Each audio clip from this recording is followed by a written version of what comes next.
आंध्र प्रदेश से आज टकराएगा साइक्लोन मिचोंग। 8 जिलों में रेड अलर्ट। चेन्नई में कल मचाई थी तबाही, 5 की मौत, 204 ट्रेनें और 70 फ्लाइट कैंसिल। सिक्किम में बाढ़ के 60 दिन बाद हुई 77 लापता, इनमें 7 जवान सेना की बंदूकें तोपें बह गई। राज्य को 30,000 करोड़ का नुकसान। संसद के शीतकालीन सत्र का दूसरा दिन लोकसभा में पेश होगी महुआ मोइत्रा पर एथिक्स कमेटी की रिपोर्ट। पहले दिन हंगामे के चलते चर्चा नहीं हुई। 3 राज्यों में जीत के बाद मिशन 2024 की तैयारी में बीजेपी। इस दिन से शुरू होगी भारत संकल्प यात्रा।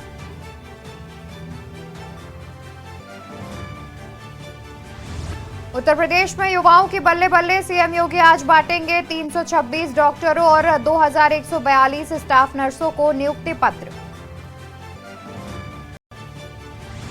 राम मंदिर परिसर में बन रही 800 मीटर लंबी रिंग रोड, लगातार चल रहा काम। ऊपरी हिस्से में निर्माण कार्य जारी। आप देख रहे हैं के न्यूज, खबरों का सारथी।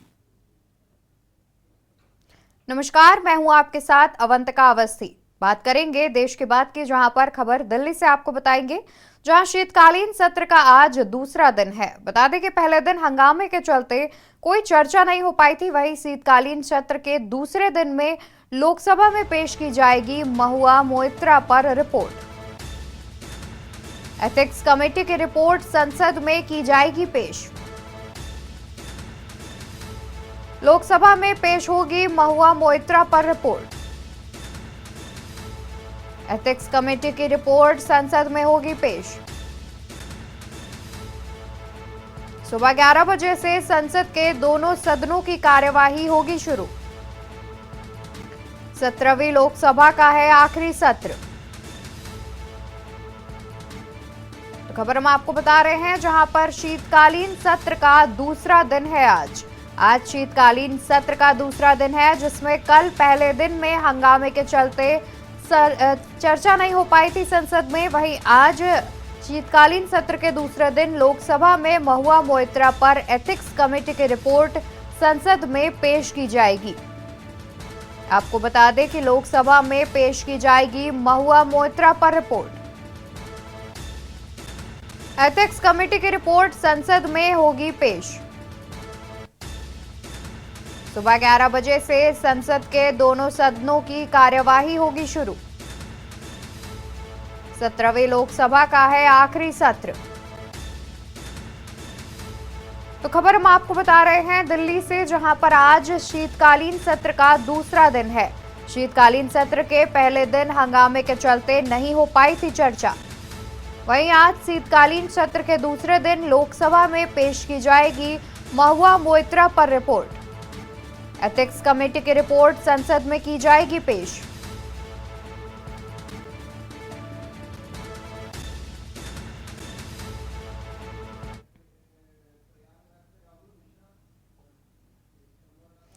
इंडिया गठबंधन की 6 दिसंबर को दिल्ली में होगी बैठक। बता दें कि बैठक में अखिलेश यादव के हिस्सा लेने पर संशय बना हुआ है। वहीं इंडिया गठबंधन के शीर्ष नेताओं की चौथी बैठक ये बताई जा रही है। इससे पहले 3 बैठकों में अखिलेश यादव शामिल हुए थे, लेकिन इस बार इस बैठक में अखिलेश यादव के शामिल होने पर संशय नजर आ रहा है। बता दें कि इंडिया गठबंधन के शीर्ष नेताओं की यह चौथी बैठक है। इससे पहले की 3 बैठकों में अखिलेश यादव शामिल हुए थे। वहीं मध्य प्रदेश चुनाव में पैदा हुई रार पर बैठक में जाने पर संशय बनता नजर आ रहा है। बता दें कि रामगोपाल यादव अब बैठक में मौजूद रहेंगे। सूत्रों के हवाले से खबर यह भी मिल रही है कि अब रामगोपाल यादव बैठक में रहेंगे मौजूद। वहीं सूत्रों के हवाले से इस खबर सामने आ रही है, जहां पर सीट पर चर्चा रामगोपाल के माध्यम से की जाएगी। इंडिया गठबंधन की 6 दिसंबर को दिल्ली में होगी बैठक।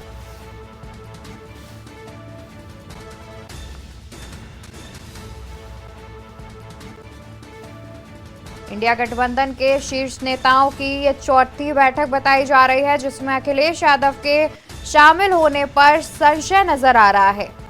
बता दें कि मध्य प्रदेश चुनाव में हुई रार के बाद अखिलेश यादव का इस इंडिया गठबंधन की बैठक में शामिल होने पर संशय नजर आ रहा है। वहीं सूत्रों के हवाले से खबर यह भी सामने आ रही है कि रामगोपाल यादव अब बैठक में रहेंगे मौजूद। सीट पर रामगोपाल यादव के माध्यम से की जाएगी चर्चा। सूत्रों के हवाले से भी खबर मिल रही है कि अब रामगोपाल यादव इंडिया गठबंधन की बैठक में शामिल होंगे और सीट के बारे में चर्चा भी उनसे की जाएगी।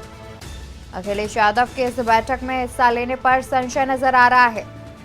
वहीं इंडिया गठबंधन के शीर्ष नेताओं की ये चौथी बैठक है। इससे पहले की हुई 3 बैठकों में अखिलेश यादव शामिल हुए थे, लेकिन मध्य प्रदेश चुनाव के दौरान पैदा हुई रार के चलते अब ये अनुमान लगाना मुश्किल है कि अखिलेश यादव इंडिया गठबंधन की इस बैठक में शामिल होते हैं या नहीं, क्योंकि देखा जाए तो मध्य प्रदेश चुनाव के दौरान सीट को लेकर के कांग्रेस और सपा में काफी बयानबाजी देखी गई थी, काफी आरोप प्रत्यारोप का दौर देखा गया था। तो उसके बाद अब ये संशय नजर आ रहा है कि अखिलेश यादव आखिर शामिल होते हैं या नहीं। आगे बढ़ते हैं खबरों में और एक अहम खबर आपको बता देते हैं, जहां पर मिचोंग तूफान से कई राज्यों में अलर्ट जारी किया गया है। बता दें कि आंध्र प्रदेश, तमिलनाडु में दिख सकता है तूफान का असर। मिचोंग तूफान से कई राज्यों में अलर्ट किया गया जारी। आंध्र प्रदेश, तमिलनाडु में दिख सकता है तूफान का असर। वहीं चेन्नई में भारी बारिश का असर हर हिस्से में देखने को मिलेगा। यूपी में भी लगातार 2 दिनों से हो रही है बारिश। यूपी में भी लगातार 2 दिनों से बारिश का माहौल देखा जा रहा है। वहीं लखनऊ में झांसी, कानपुर समेत कई जिलों में हो रही है बारिश। आज सुबह हल्की रिमझिम और काले बादल छाए हैं। मौसम विभाग ने प्रदेश के 22 जिलों में बारिश का अलर्ट किया जारी। मिचोंग तूफान से कई राज्यों में अलर्ट जारी। आंध्र प्रदेश और तमिलनाडु में दिख सकता है तूफान का असर। चेन्नई में भारी बारिश का असर हर हिस्से में देखने को मिला। यूपी में भी लगातार 2 दिनों से बारिश हो रही है। बता दें कि मिचोंग तूफान के चलते कई राज्यों में अलर्ट जारी किया गया है। देखा जाए तो लगातार 2 दिनों से उत्तर प्रदेश में भी बारिश का सिलसिला जारी है, जिसमें लखनऊ, झांसी, कानपुर समेत उत्तर प्रदेश के कई जिलों में पिछले 2 दिनों से रिमझिम बारिश हो रही है। वहीं देखा जाए तो आज सुबह से भी हल्की बारिश के आसार देखे गए हैं, काले बादल छाए हुए हैं। इसके अलावा मौसम विभाग ने प्रदेश के 22 जिलों में अलर्ट भी जारी किया है। मिचोंग तूफान से कई राज्यों में अलर्ट जारी किया गया है, जहां पर आंध्र प्रदेश, तमिलनाडु में तूफान का भारी असर देखने को मिल सकता है। इसके अलावा चेन्नई की बात करें तो चेन्नई में भारी बारिश का असर चेन्नई के हर हिस्से में देखने को मिल रहा है। वहीं उत्तर प्रदेश में भी बीते 2 दिनों से लगातार बारिश हो रही है, जहां पर कभी तेज तो कभी रिमझिम बारिश उत्तर प्रदेश में देखी गई है, जहां उत्तर प्रदेश के तमाम जिलों में बारिश और काले बादल देखे गए हैं। इसको देखते हुए कई राज्यों में अलर्ट जारी किया गया है। मिचोंग तूफान को देखते हुए कई राज्यों में अलर्ट जारी किया है। मौसम विभाग की ओर से कई राज्यों में अलर्ट जारी किया गया है। वहीं मौसम विभाग ने उत्तर प्रदेश के 22 जिलों में भी बारिश का अलर्ट जारी किया है। आपको बता दें कि मिचोंग तूफान के चलते कई राज्यों में अलर्ट किया गया है जारी, जिसमें तमिलनाडु, आंध्र प्रदेश में भी तूफान का भारी असर देखने को मिल सकता है। इसके अलावा चेन्नई की बात करें तो चेन्नई के भी अधिकांश हिस्सों में इस तूफान का जो झलक है, इस तूफान का अलर्ट जारी किया गया है। चेन्नई के कई हिस्सों में लगातार बारिश भी जारी है। वहीं उत्तर प्रदेश में भी बीते 2 दिनों से लगातार बारिश का सिलसिला जारी है और लगातार 2 दिनों से कहीं पर तेज तो कहीं हल्की बारिश देखी जा रही है। आज सुबह से देखा जाए तो आज सुबह भी हल्की बारिश देखी गई है और साथ ही काले बादल भी छाए हुए हैं। तो मिचोंग तूफान को देखते हुए कई राज्यों में मौसम विभाग ने अलर्ट जारी किया है।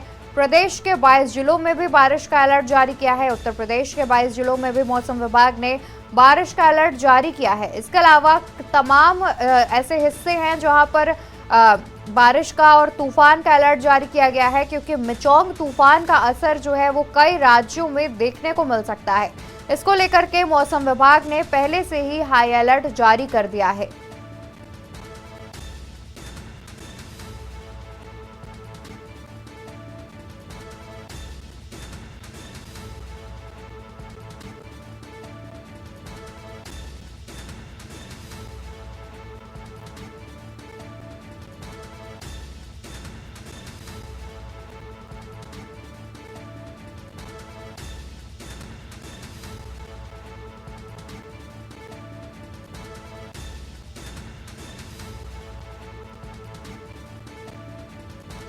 तो बता दें कि मिचोंग तूफान को देखते हुए कई राज्यों में बारिश का अलर्ट जारी किया है। मौसम विभाग ने भी अधिकांश हिस्सों में बारिश का अलर्ट जारी किया गया है। इस खबर पर तमाम जानकारी के लिए हमारे साथ अलग अलग जिलों से हमारे संवाददाता जुड़े हुए हैं, उनसे भी जुड़ेंगे। उससे पहले यहाँ पर रुकेंगे एक छोटे से ब्रेक के लिए।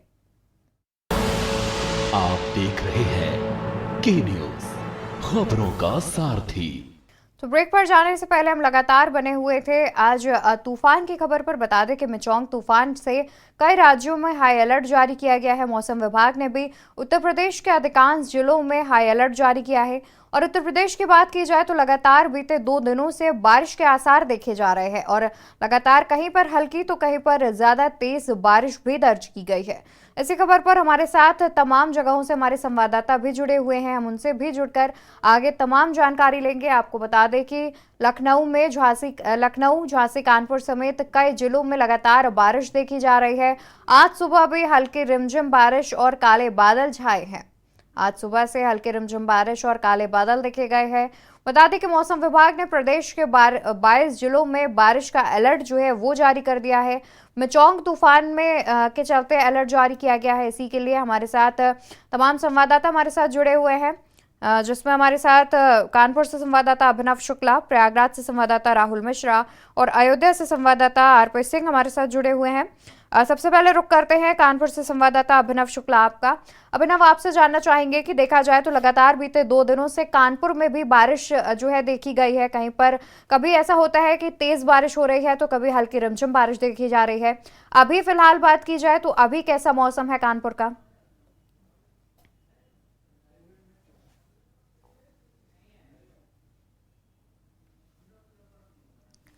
तो हमारे संवाददाता से हमारा संपर्क नहीं हो पा रहा है।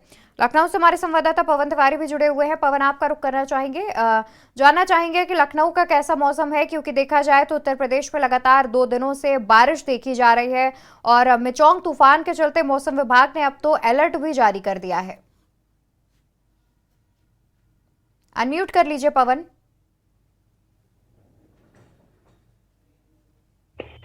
जी हेलो जी आवाज आई?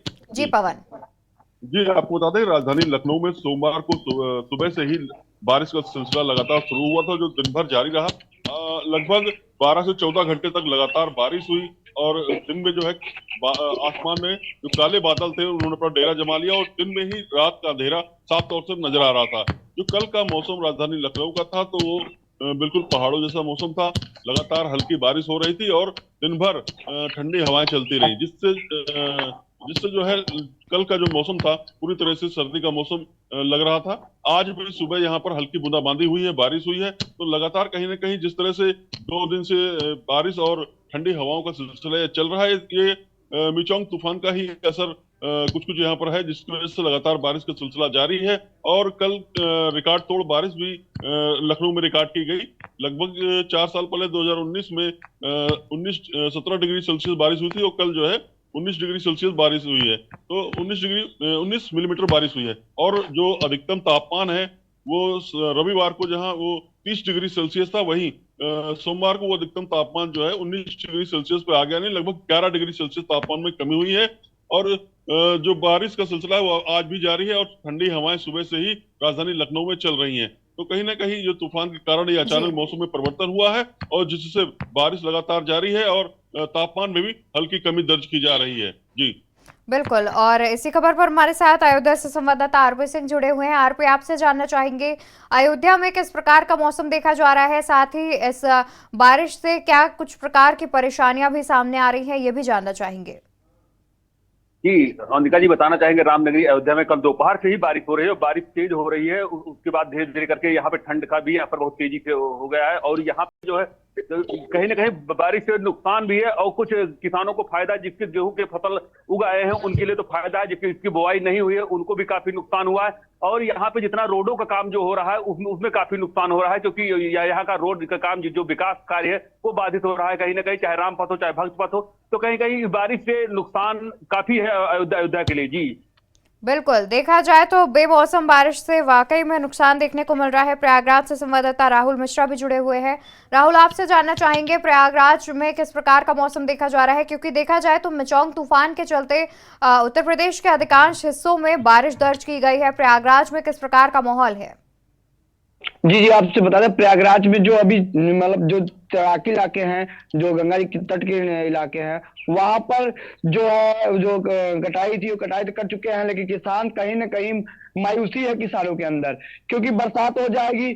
जो किसान अभी धान की जो कटाई थी वो नहीं कर पाए हैं, और जो बुआई करने वाले हैं, जो जहां जहां कहीं कहीं बुआई चालू है, तो इससे कहीं ना कहीं किसान मायूस है कि अल्लाह हो प्रभु बरसात करे और भीग जाए और हमारा नुकसान हो जाए, क्योंकि हर किसान चाहता है कि भाई साल भर का जो पेट की अनाज मिलेगा वो मिल नहीं पाएगा। इसे देखते हुए जो यहाँ पे सुबह से ही लग जाते हैं। बरसात का मौसम जो है, बरसात घेर रखा है कि कभी भी बरसात हो सकती है। रिमझिम जो बरसात है वो आज सुबह भी हुई थी, कल भी हो रही है, शनिवार से ऐसे लगातार हो रहा है, क्योंकि उत्तर प्रदेश में कहीं ना कहीं बरसात हो रही है, तो उसका असर यहाँ होता है। मौसम जो है करवट ले चुका है, इससे बरसात से जो किसान है वो कहीं ना कहीं परेशान है। ठंडी जो है, ठंडी बढ़ती दिखाई दे रही है। जो अभी तक जो सर्दी से दूर थे वहां सर्दी नजदीक आ चुकी है। इससे कहीं ना कहीं सबसे बड़ा घाटा है किसान को। कहीं ना कहीं फायदा भी है तो कहीं ना कहीं घाटा भी है, क्योंकि जो गेहूं की बुआई है वो आगे चालू होने वाला है, और चालू कहीं कहीं हो जा रहा है। जो धान कटे नहीं हुए हैं तो उनके लिए तो दिक्कत हो ही रही है। अब आगे ऊपर वाला जाने, बरसात अगर हो जाएगी तो इनका नुकसान होगा। जी बिल्कुल राहुल, देखा जाए तो जाहिर तौर पर किसानों को इससे काफी परेशानी हो सकती है, क्योंकि फसलों को काफी नुकसान होगा। और पवन, आपका एक बार फिर से रुक करना चाहेंगे, आपसे जानना चाहेंगे कि देखा जाए तो तूफान के चलते काफी अलर्ट जारी किया गया है। उत्तर प्रदेश में भी कई जिले हैं, मुख्य तौर पर पूरे उत्तर प्रदेश में ही बारिश देखी जा रही है और मौसम में भी परिवर्तन हो रहा है। तो कहीं ना कहीं ये जो तूफान है, क्या इससे यूपी में भी खासा असर पड़ सकता है या फिर नहीं?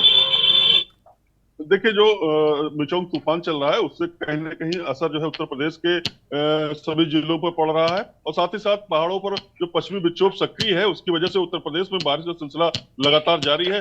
पहाड़ों पर सक्रिय पश्चिमी विक्षोभ की वजह से आज भी उत्तर प्रदेश के प्रयागराज, चंदौली, मिर्जापुर और उधर वाराणसी आसपास के जिलों में बारिश का अलर्ट जारी किया है। और बात की जाए तो पूरे उत्तर प्रदेश में इस समय जो है मौसम में काफी ज्यादा सर्दी बढ़ती जा रही है और बारिश का सिलसिला लगातार जारी है। तो जिस तरह से ये मौसम ने अचानक करवट ली है, क्योंकि मौसम विज्ञान विभाग ने इसके बारे में पहले से अलर्ट नहीं किया था, लेकिन बाद में जो है अलर्ट जारी किया 7 दिसंबर तक हल्की बारिश होती रहेगी।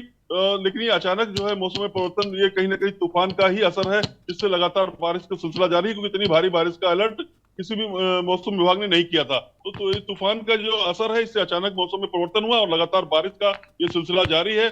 और ये 7 दिसंबर तक पूर्वी उत्तर प्रदेश में मौसम ऐसा ही बना रहेगा। जो मौसम विभाग ने अभी लेटेस्ट जानकारी दी है उसके अनुसार 7 दिसंबर तक मौसम ऐसा ही बने रहेगा। उसके बाद मौसम शुष्क होगा और फिर से जो है हल्की धूप खिलेगी। जी बिल्कुल, देखा जाए तो जाहिर तौर पर ये जो मौसम एकदम से परिवर्तित हुआ है उससे काफी परेशानी भी है, और देखा जाए तो कहीं ना कहीं तूफान एक मुख्य कारण बताया जा रहा है जिस वजह से अधिकांश हिस्सों में बारिश भी दर्ज की गई है। बहुत शुक्रिया आप सभी का तमाम जानकारी हमारे दर्शकों तक साझा करने के लिए।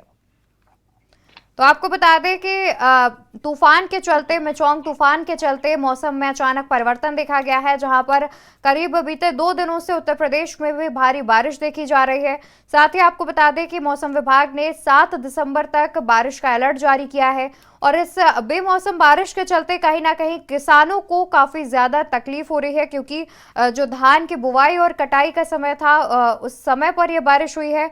तो कहीं ना कहीं किसान को इससे भारी नुकसान भी उठाना पड़ सकता है। वहीं आपको बता दें कि इस बारिश का असर जो है वो सिर्फ उत्तर प्रदेश में ही नहीं बल्कि कई राज्यों में भी पड़ेगा, जिसमें आंध्र प्रदेश, तमिलनाडु और चेन्नई मुख्य रूप से शामिल है। और हमारे संवाददाता कानपुर से अभिनव भी हमारे साथ जुड़ गए हैं। अभिनव, आपसे जानना चाहेंगे कि कानपुर में किस प्रकार का मौसम देखा जा रहा है, क्या स्थिति है कानपुर की? देखिए, जिस तरीके से 2 दिन से ठंड कानपुर में बारिश हो रही थी, तो उसके बाद से ठंड भी काफी ज्यादा बढ़ गई है कानपुर में। अगर कल की बात करें तो कल सारा दिन सूर्य देवता ने दर्शन नहीं दिए, लेकिन आज की अगर बात कर ले तो आज हल्की फुल्की जो धूप है वो सूर्य देवता ने आज तो दर्शन दिया, हल्की फुल्की धूप भी निकली हुई है। लेकिन जी। मौसम वैज्ञानिक का यही कहना है कि आज ये जो मौसम है ये अभी परिवर्तित होता रहेगा। दिन में बारिश होगी लगातार, यहाँ पर बारिश लगातार कानपुर में होगी, और ये जो मिचौंग तूफान है उसका असर कानपुर और कानपुर के आसपास के जिलों में बुधवार को देखने को मिलेगा। चूंकि ये 110 किलोमीटर प्रति घंटे की रफ्तार से ये तूफान आ रहा है, जो आज शाम तक बंगाल की खाड़ी पर पहुंचेगा, तो जिसका असर कानपुर में बुधवार को देखने को मिलेगा। कानपुर में बुधवार को तेज बारिश, तेज हवाएं होंगी और ठंड भी काफी ज्यादा होगी। जी बिल्कुल अभिनव, और साथ ही देखा जाए तो लगातार मौसम विभाग ने भी 7 दिसंबर तक बारिश का अलर्ट जारी किया है। और जैसा कि आपने बताया कि कल तो पूरा दिन धूप भी नहीं निकली थी, आज उसके आसार है, तो क्या अनुमान लगाया जा रहा है कि आज दिन भर में क्या बारिश के आसार दिख रहे हैं?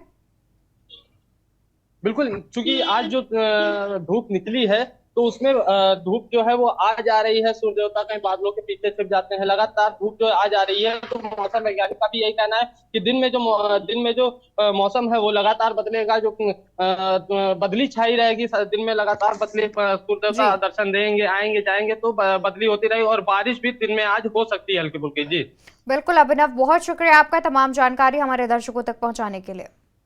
तो बता दें कि मिचौंग तूफान के चलते लगातार उत्तर प्रदेश के भी कई जिलों में बारिश देखी जा रही है, मौसम तेजी से बदल रहा है, और इस मिचौंग तूफान के चलते देश के कई राज्यों में भी अलर्ट जारी किया गया है।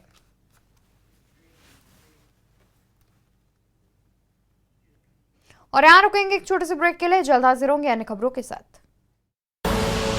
आप देख रहे हैं के न्यूज, खबरों का सारथी। ब्रेक से वापस आ गए हैं, रुक करेंगे खबरों की ओर। खबर आपको राजधानी दिल्ली से बता देते हैं, जहां पर भाजपा के राष्ट्रीय महामंत्रियों की बैठक आज बीजेपी मुख्यालय में आज शाम 5:30 बजे होगी बैठक। भाजपा के राष्ट्रीय महामंत्रियों की बैठक आज, खबर राजधानी दिल्ली से सामने आ रही है, जहां पर बीजेपी मुख्यालय में शाम 5:30 बजे बैठक का आयोजन किया गया है। विधानसभा चुनावों के परिणाम को लेकर की जाएगी इस बैठक में चर्चा, वहीं लोकसभा चुनाव की तैयारियों पर भी चर्चा की जाएगी। आपको बता दें कि आज भाजपा मुख्यालय पर भाजपा के राष्ट्रीय महामंत्रियों की आज बैठक होनी है, जहां पर शाम 5:30 बजे इस बैठक का आयोजन किया गया है। बीजेपी मुख्यालय में आज शाम 5:30 बजे इस बैठक का आयोजन किया गया है। इस बैठक में मुख्य रूप से विधानसभा चुनावों के परिणाम को लेकर चर्चा की जाएगी। इसके अलावा लोकसभा चुनाव की तैयारियों पर भी विशेष रणनीति बनाए जाने की चर्चा सामने आ रही है। भाजपा के राष्ट्रीय महामंत्रियों की बैठक होनी है आज। खबर आपको राजधानी दिल्ली से बता दें, जहां पर भाजपा के राष्ट्रीय महामंत्रियों की शाम 5:30 बजे बीजेपी मुख्यालय में बैठक का आयोजन किया गया है, जिसमें विधानसभा चुनावों के परिणामों को लेकर की जाएगी चर्चा। इसके अलावा लोकसभा चुनाव की तैयारियों पर भी चर्चा की जाएगी। भाजपा के राष्ट्रीय महामंत्रियों की बैठक आज। इसी खबर पर तमाम जानकारी के लिए दिल्ली से हमारे संवाददाता प्रवेश शर्मा हमारे साथ जुड़े हुए हैं। प्रवेश, आज शाम 5:30 बजे के करीब बीजेपी मुख्यालय में भाजपा की एक बड़ी बैठक होनी है, जिसमें अनुमान लगाया जा रहा है कि आने वाले लोकसभा चुनावों को लेकर विशेष रणनीति भी बनाई जा सकती है। अतिरिक्त क्या कुछ जानकारी है? अनम्यूट कर लीजिए प्रवेश। और मैं आपको बता दूं कि साफ तौर पर जो है ये बैठक का जो उद्देश्य है वो ये है कि देखिए जिन 3 राज्यों में बीजेपी ने अभी जीत हासिल करी है, उसमें सबसे पहले तो मैं बता दूं आपको कि एक मंथन होना है। जीत तो मिल गई है, खुशी तो जाहिर है बीजेपी में, बीजेपी के कार्यकर्ताओं में, लेकिन अभी जो है मुख्यमंत्री का जो चेहरा है उसको लेकर कहीं ना कहीं असमंजस बना हुआ है। राजस्थान में 3 चेहरे सामने आ रहे हैं, मध्य प्रदेश में खुद शिवराज सिंह है और शिंदे गुट है, लेकिन अभी तक उसको नामों को लेकर जो बात करें, जो फाइनल नहीं है, उस पर भी चर्चा होनी है। इसके अलावा लोकसभा का जो चुनाव है, मैं आपको विशेष तौर पर बता दूं कि आगे की जो चुनावी रणनीति है उसको लेकर भी चर्चा होनी है, और उसमें साफ तौर पर बीजेपी जो है कोई भी देरी नहीं करना चाहती है, क्योंकि अगले साल मार्च में चुनाव होने हैं। उसको लेकर लगातार बीजेपी जो है बैठकों का दौर जीत के बाद से 2 बार बैठकें कर चुकी है, और ये तीसरी बैठक होने जा रही है, जिसमें लगातार अलग अलग मुद्दों पर चर्चा की गई है। लेकिन विशेष तौर पर ये जो मुद्दे हैं ये जीत के बाद हासिल राज्यों में मुख्यमंत्री के चेहरों को लेकर है और आने वाले लोकसभा चुनाव की रणनीति को लेकर है। जी बिल्कुल, देखा जाए तो कहीं ना कहीं जब 3 राज्यों में जीत तो मिल गई है भाजपा को, लेकिन उसके बाद जो मुख्यमंत्रियों के चेहरे हैं उन पर विशेष रूप से चर्चा की जानी है। और क्या अभी तक कुछ अनुमान लगाया जा रहा है कि बीजेपी इस बार मुख्यमंत्री के रूप में तीनों राज्यों में किसको नियुक्त कर सकती है? जी बिल्कुल, देखिए सबसे बड़ी बात है कि मैं बता दूं आपको, राजस्थान को लेकर जो है बीजेपी असमंजस में फंसी हुई है, क्योंकि एक तरफ वसुंधरा राजे है, दूसरी तरफ बालकनाथ योगी है, और तीसरी तरफ योगी बाल मुकुंद है। ठीक है, तीनों के नाम को लेकर बीजेपी में लगातार जो है चर्चा है, बाजार काफी गर्म है। लेकिन कहीं ना कहीं मैं आपको बता दूं, वसुंधरा राजे जो है वो नाराज दिखाई दे रही है। उनके पक्ष में कई विधायक उनके घर कल नाश्ता और डिनर पर भी पहुंचे थे, लेकिन कहीं ना कहीं अभी तक इस बात को जो है बीजेपी ने खुलासा भी नहीं किया है। लेकिन जो बात करें मुख्यमंत्री के चेहरे को, उसको लेकर बीजेपी कहीं ना कहीं सोच रही है, विचार कर रही है। और अभी सिर्फ प्रस्तावों की बात करें या बीजेपी के जितने भी अध्यक्ष है, मंडल है या बूथ लेवल है, सबसे सिर्फ राय और चर्चा, रायशुमारी चल रही है। लेकिन अभी तक नाम की बात करें तो अभी फाइनल ये दिया कुमारी भी राजस्थान में नाम आ रहा है। इसके अलावा मैं आपको बता दूं, मध्य प्रदेश में जो है शिवराज सिंह चौहान जो मुख्यमंत्री रहे भी है पहले भी, और वो चाहते हैं कि फिर से वही मुख्यमंत्री बने। लेकिन सिंधिया गुट जो है, ज्योतिरादित्य सिंधिया गुट है, वो नाराज चल रहा है। तो कहीं ना कहीं बीजेपी जो है सारी चीजों को देख रही है, विचार कर रही है। और अभी आने वाले मुझे लगता है 1 से 2 दिन में ये स्पष्ट हो पाएगा कि मुख्यमंत्री का चेहरा कौन है। बिल्कुल, देखा जाए तो कहीं ना कहीं बीजेपी में असमंजस की स्थिति नजर आ रही है, क्योंकि मुख्यमंत्रियों के तौर पर कई लोगों के नाम भी जो है वो निकलकर सामने आ रहे हैं। बहुत शुक्रिया प्रवेश आपका तमाम जानकारी हमारे दर्शकों तक साझा करने के लिए। तो आपको बता दें कि बीजेपी मुख्यालय में आज शाम 5:30 बजे बैठक की जाएगी, जिसमें सभी राष्ट्रीय महामंत्री इस बैठक में शामिल होंगे, जिसमें कई अहम मुद्दों पर चर्चा की जाएगी, जिसमें विधानसभा चुनावों में जीत के बाद मुख्यमंत्रियों के चेहरे कौन होंगे, इस पर विशेष रूप से चर्चा की जाएगी। इसके अलावा लोकसभा चुनाव को लेकर विशेष रणनीति भी बनाई जा सकती है। और यहाँ रुकेंगे एक छोटे से ब्रेक के लिए, जल्द हाजिर होंगे अन्य खबरों के साथ। आप देख रहे हैं के न्यूज, खबरों का सारथी। ब्रेक से वापस आ गए हैं, रुक कर लेते हैं खबरों की ओर। खबर आपको कानपुर से बता देते हैं, जहां पर गलत इलाज से कैंसर मरीज की जान पर बनी। गलत इलाज से कैंसर मरीज की जान पर बनी। रॉयल कैंसर इंस्टीट्यूट में 2 वर्षों से चल रहा था इलाज। स्वरूपनगर में है royal cancer institute of research centre. 2 दिन पहले इलाज को अस्पताल लेकर पहुंचे थे परिजन। 2 दिन पहले इलाज को अस्पताल लेकर पहुंचे हुए थे परिजन। अस्पताल कर्मचारियों ने डॉक्टर से मिले बिना ही भगाया। दूसरे अस्पताल से परिजनों को गलत इलाज की बात पता चली। सूचना पर स्वरूपनगर थाना मौके पर पहुंची और मामले की जांच पड़ताल में जुटी। खबर कानपुर से सामने आ रही है, जहां पर गलत इलाज से कैंसर मरीज की जान पर बनी। रॉयल कैंसर इंस्टीट्यूट में 2 वर्षों से चल रहा था मरीज का इलाज, जिसके बाद स्वरूपनगर में royal cancer of institute research स्थापित है। बता दें कि वहां पर 2 दिन पहले इलाज के लिए अस्पताल लेकर पहुंचे हुए थे परिजन।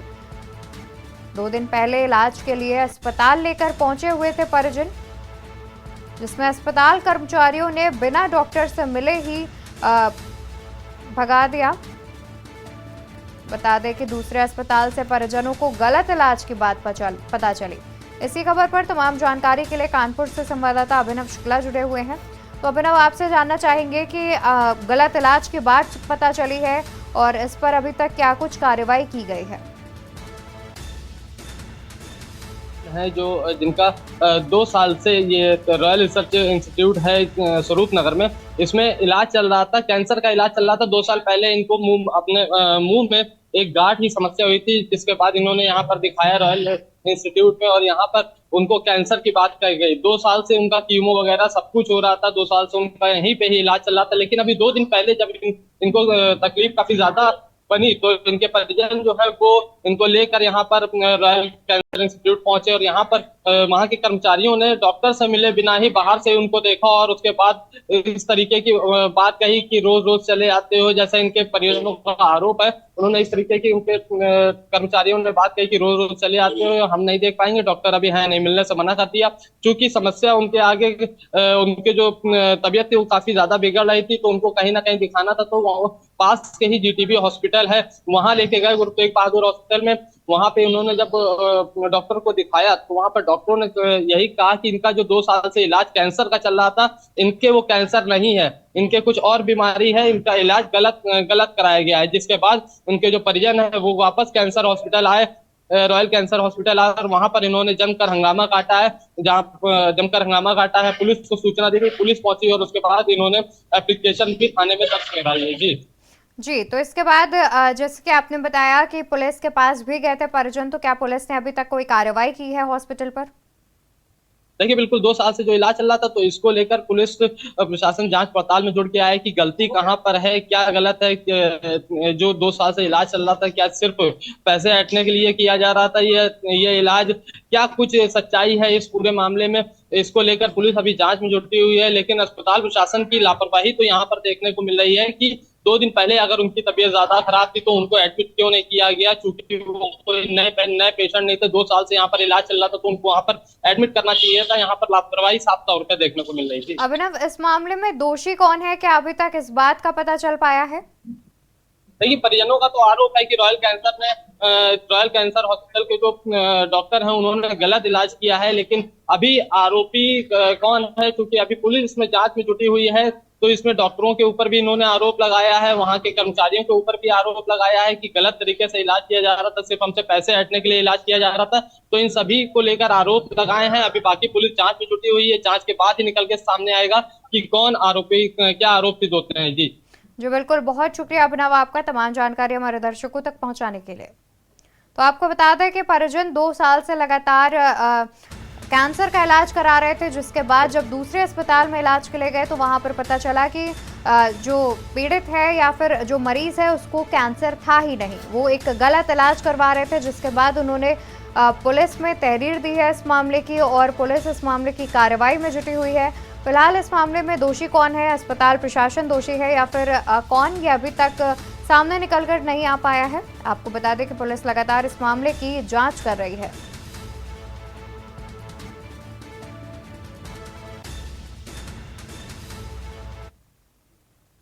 और यहाँ रुकेंगे एक और छोटे से ब्रेक के लिए, जल्द हाजिर होंगे। आप देख रहे हैं की न्यूज, खबरों का सारथी। ब्रेक से वापस आ गए हैं, रुक कर लेते हैं खबरों की ओर। खबर आपको आगरा से बता देते हैं, जहां पर तेज रफ्तार एम्बुलेंस हुई दुर्घटना की शिकार। तेज रफ्तार एम्बुलेंस हुई दुर्घटना के शिकार। एम्बुलेंस ड्राइवर से टकराकर, माफ कीजिएगा, एम्बुलेंस डिवाइडर से टकराकर सड़क पर पलटी। एम्बुलेंस में बैठे तीमारदार और मरीज हुए घायल। गुस्साई भीड़, पुलिसकर्मी ने एम्बुलेंस ड्राइवर को पीटा। एम्बुलेंस डिवाइडर से टकराकर सड़क पर पलटी। एम्बुलेंस में बैठे तीमारदार और मरीज हुए घायल। गुस्साई भीड़ और पुलिसकर्मी ने एम्बुलेंस ड्राइवर को पीटा। थाना जगदीशपुरा के बोदला चौराहे का यह पूरा मामला बताया जा रहा है, जहां पर तेज रफ्तार एम्बुलेंस हुई दुर्घटना का शिकार। खबर आपको आगरा से बता दें, जहां तेज रफ्तार एम्बुलेंस हुई दुर्घटना की शिकार। एम्बुलेंस डिवाइडर से टकराकर सड़क पर पलटी। एम्बुलेंस में बैठे तीमारदार और मरीज हुए घायल। गुस्साई भीड़ और पुलिसकर्मी ने एम्बुलेंस ड्राइवर को पीटा। एम्बुलेंस डिवाइडर से टकराकर सड़क पर पलटी। एम्बुलेंस में बैठे तीमारदार और मरीज हुए घायल। गुस्साई भीड़ और पुलिसकर्मी ने एम्बुलेंस ड्राइवर को पीटा। खबर हम आपको आगरा के जगदीशपुरा के बोदला चौराहे का ये पूरा मामला सामने आ रहा है, जहां पर एक तेज रफ्तार एम्बुलेंस हुई दुर्घटना का शिकार। तेज रफ्तार एम्बुलेंस डिवाइडर से टकराकर सड़क पर पलट गई, जिसमें एम्बुलेंस में बैठे तीमारदार और मरीज घायल हो गए। एम्बुलेंस में बैठे तीमारदार और मरीज हुए घायल। आपको बता दें कि इसके बाद गुस्साई भीड़ ने और पुलिसकर्मी ने मिलकर एम्बुलेंस ड्राइवर को पीटा। एम्बुलेंस में बैठे तीमारदार और मरीज हुए घायल। तेज रफ्तार एम्बुलेंस डिवाइडर से टकराकर सड़क पर पलटी। एम्बुलेंस में बैठे तीमारदार और मरीज हुए घायल। गुस्साई भीड़ ने पुलिसकर्मी और एम्बुलेंस ड्राइवर को पीटा। थाना जगदीशपुरा के बोदला चौराहे का ये पूरा मामला बताया जा रहा है, जहां पर एक तेज रफ्तार एम्बुलेंस हुई दुर्घटना का शिकार। तेज रफ्तार एम्बुलेंस डिवाइडर से टकराकर सड़क पर पलट गई।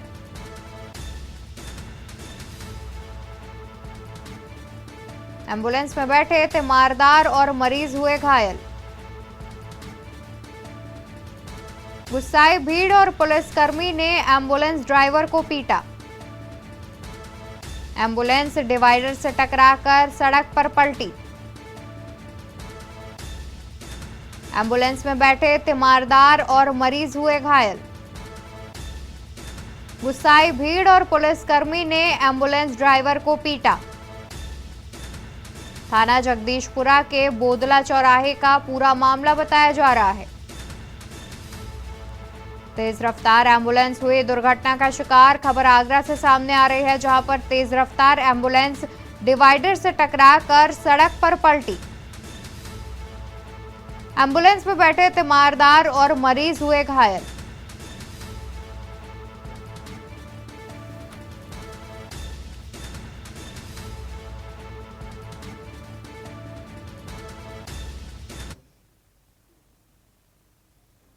वही खबर हम आपको रामनगरी अयोध्या से बता देते हैं, जहां पर राम मंदिर बनाने वाले कारीगर होंगे खास मेहमान।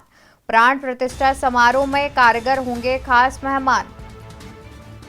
प्राण प्रतिष्ठा समारोह में कारीगर होंगे खास मेहमान। 350 कारीगरों को प्राण प्रतिष्ठा में किया जाएगा शामिल। परमवीर चक्र विजेता के परिजन होंगे मुख्य अतिथि। परमवीर चक्र विजेता के परिजन होंगे मुख्य अतिथि। राम मंदिर आंदोलन में बलिदान देने वालों के परिजन रहेंगे। बलिदान देने वाले के परिजनों को भी किया जाएगा शामिल। विज्ञान साहित्य जगत के शीर्षस्थ हस्तियों को भी किया गया है आमंत्रित।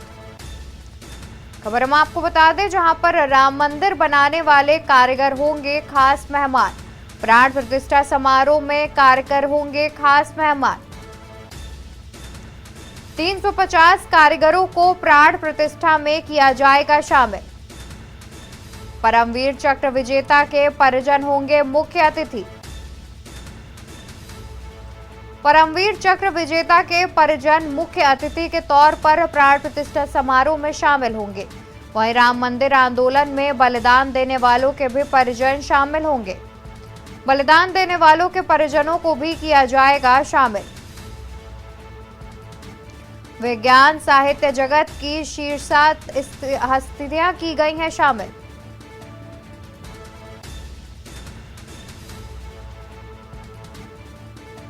बता दें कि प्राण प्रतिष्ठा समारोह में कारीगरों को बनाया जाएगा खास मेहमान। राम मंदिर बनाने वाले 350 कारीगरों को प्राण प्रतिष्ठा समारोह में किया जाएगा शामिल।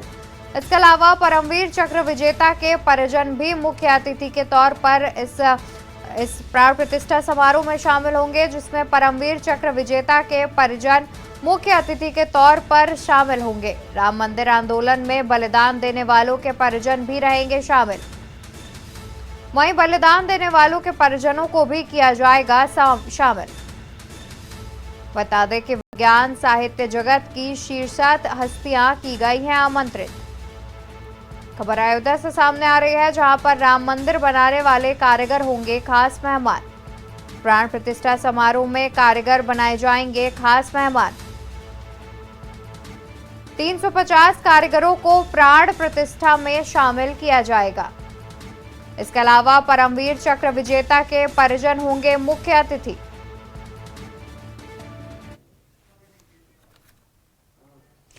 वहीं राजधानी में डेंगू के 11 और नए मरीज मिले हैं। इंदिरानगर कॉलोनी में इंदिरानगर इलाके में 3 मरीज पाए गए हैं, जहां अलीगंज, मलिहाबाद और चंदरनगर में एक मरीज पाया गया है। वहीं N K road, Silver Jubilee, Red Cross में भी एक डेंगू का मरीज पाया गया है। एनके रोड, सिल्वर जुबली और रेड क्रॉस में एक मरीज डेंगू का पाया गया है। बता दें कि राजधानी में डेंगू के 11 और नए मरीज मिले हैं, जहां इंदिरानगर इलाके में 3 मरीज पाए गए हैं। अलीगंज, मलिहाबाद, चंदरनगर में एक मरीज मिला है। वहीं एनके रोड, सिल्वर जुबली और रेड क्रॉस में भी एक मरीज मिला है। खबर हम आपको राजधानी से बता रहे हैं। राजधानी लखनऊ से खबर सामने आ रही है, जहां पर डेंगू के 11 और नए मामले सामने आए हैं। इंदिरानगर इलाके में 3 मरीज पाए गए हैं। आपको बता दें कि अलीगंज, मलिहाबाद, चंदरनगर में एक डेंगू का मरीज पाया गया है। इसके अलावा एनके रोड, सिल्वर जुबली और रेड क्रॉस में भी डेंगू का एक मरीज पाया गया है।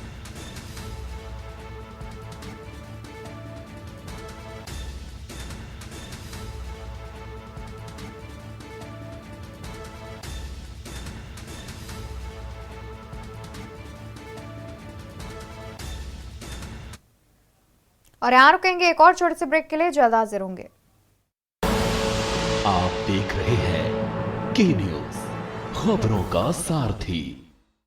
ब्रेक से वापस आ चुके हैं, रुक करेंगे खबरों की ओर। खबर आपको सहारनपुर से बता दें, जहां पर कोहरे ने ट्रेन की रफ्तार पर लगाई ब्रेक। कोहरे ने ट्रेनों की रफ्तार पर लगाई ब्रेक। निर्धारित समय से कई घंटे लेट हो रही हैं ट्रेनें।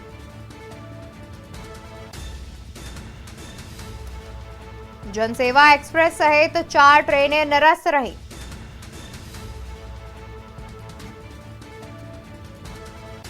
दो से 7 घंटे की देरी से सहारनपुर पहुंची ट्रेनें। निर्धारित समय से कई घंटे लेट हो रही हैं ट्रेनें। जनसेवा एक्सप्रेस सहित 4 ट्रेनें निरस्त रही। 2 से 7 घंटे की देरी से सहारनपुर पहुंची ट्रेनें। यात्रियों को खासी परेशानियों का सामना करना पड़ रहा है। खबर सहारनपुर से बता दें, जहां पर कोहरे ने ट्रेनों की रफ्तार पर लगाई ब्रेक। निर्धारित समय से कई घंटे लेट हो रही हैं ट्रेनें। जनसेवा एक्सप्रेस सहित 4 ट्रेनें रही निरस्त। 2 से 7 घंटे की देरी से सहारनपुर पहुंच रही हैं ट्रेनें। निर्धारित समय से कई घंटे लेट हो रही हैं ट्रेनें। जनसेवा एक्सप्रेस सहित तमाम ट्रेनें हुई निरस्त। वहीं 2 से 7 घंटे की देरी से ट्रेनें सहारनपुर पहुंच रही हैं। ट्रेनों के लेट होने से यात्रियों को खासी परेशानियों का भी सामना करना पड़ रहा है।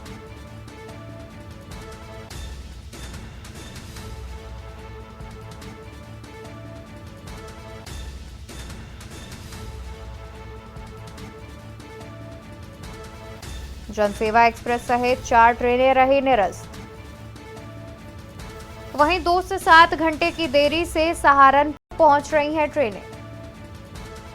निर्धारित समय से कई घंटे लेट हो रही हैं ट्रेनें। जनसेवा एक्सप्रेस सहित 4 ट्रेनें रही निरस्त। 2 से 7 घंटे की देरी से सहारनपुर पहुंची। यात्रियों को खासी परेशानियों का करना पड़ रहा है सामना। खबर सहारनपुर से आपको बता दें, जहां पर कोहरे ने ट्रेनों की रफ्तार पर लगाई ब्रेक। निर्धारित समय से कई घंटे लेट हो रही हैं ट्रेनें। राजस्थान में भाजपा की जीत के बाद अब सीएम के चेहरों को लेकर कयासें लगाई जा रही हैं। सीएम की रेस में कई चेहरे हैं, उनमें से एक नाम बाबा बालकनाथ का भी आ रहा है। बता दें कि बाबा बालकनाथ को दिल्ली तलब किया गया है। दिल्ली पहुंचने के बाद बाबा बालकनाथ ने बड़ा बयान सामने आया, जहां बाबा बालकनाथ ने कहा कि दिल्ली बुलाया नहीं गया है, आज सत्र है इसलिए यहां आया हूं। बाबा बालकनाथ ने आगे कहा कि राजस्थान में भ्रष्टाचार को और अवैध संपत्तियों पर भाजपा के बुलडोजर की कार्रवाई होगी। राजस्थान में प्रधानमंत्री मोदी के नाम पर जीत हुई है, उन्हें हम सत्र के दौरान बधाई देंगे। वहीं मुख्यमंत्री बनने के सवाल पर उन्होंने कहा कि ऐसा कोई विषय नहीं है, हमारे पीएम सब कुछ है, वो पीएम मुख्यमंत्री सब कुछ है, उन्हीं के पद चिन्हों पर चलेंगे। वहीं आपको बता दें कि सोशल मीडिया पर एक वीडियो वायरल हो रही है जिसमें अवैध मीट की दुकानों को हटाने के लिए अधिकारियों को डांट रहे हैं। वहीं सीएम योगी आदित्यनाथ की तर्ज पर बाबा बालकनाथ योगी को देखा जा रहा है। सीएम योगी राजस्थान में यह बोलकर आए थे कि अगर उन्हें मौका मिला तो अवैध कारोबार करने वालों पर बुलडोजर जरूर चलेगा।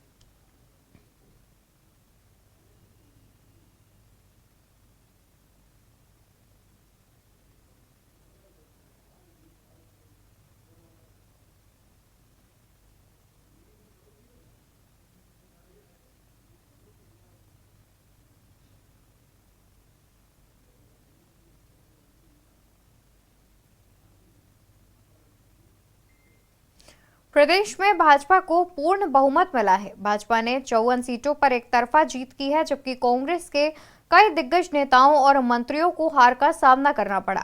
वहीं लोरमी विधानसभा से भाजपा प्रदेश अध्यक्ष अरुण साव ने 45,891 मतों से जीत दर्ज की है। उन्होंने कांग्रेस के थानेश्वर साहू और निर्दलीय प्रत्याशी संदीप बर्मन को रिकॉर्ड मतों से हराया है। जीत के बाद अरुण साव ने हमारे संवाददाता से क्या कुछ कहा है, आपको सुनाते हैं।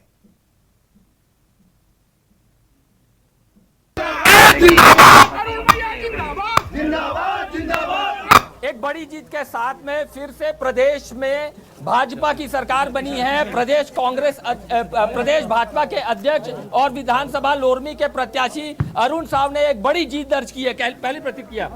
लोरमी की जनता ने एक छोटे से कार्यकर्ता को इतना आशीर्वाद और स्नेह दिया है, मैं अभिभूत हूँ। कृतज्ञ हूँ लोरमी की जनता का, जिन्होंने इतना बड़ा मत मुझे दिया है। मैं आभारी हूँ पार्टी के एक एक कार्यकर्ता का, जिन्होंने जी जान लगाकर मेहनत की और इतिहास रचने का काम किया है। छत्तीसगढ़ की जनता ने भारतीय जनता पार्टी पर भरोसा करके राज्य में कांग्रेस के कुशासन को समाप्त करने का निर्णय लिया, और जो नारा गांव-गांव में चल रहा था, जो नारा सच्चाई में बदला और नहीं सही वो बदल गया, और अब बदल गया है। छत्तीसगढ़ को मोदी जी की गारंटी मिलेगी, छत्तीसगढ़ खुशहाली और तरक्की की ओर आगे बढ़ेगा। मुंगेली में डबल इंजन की सरकार बनेगी। डबल इंजन की सरकार निश्चित रूप से डबल इंजन की सरकार बनेगी। छत्तीसगढ़ तेज गति से विकास की ओर आगे बढ़ेगा। बीजेपी प्रदेश तो ये थे हमारे साथ मुंगेली भाजपा प्रदेश अध्यक्ष अरुण साव, जो एक रिकॉर्ड मतों से लोरमी से बड़ी जीत दर्ज किए हैं। के न्यूज इंडिया के लिए मुंगेली से निखिलेश लाल। देश के बाद में फिलहाल के लिए बस इतना ही। ऐसी तमाम जानकारी के लिए आप देखते रहिए के न्यूज इंडिया। आप देख रहे हैं के न्यूज, खबरों का सार।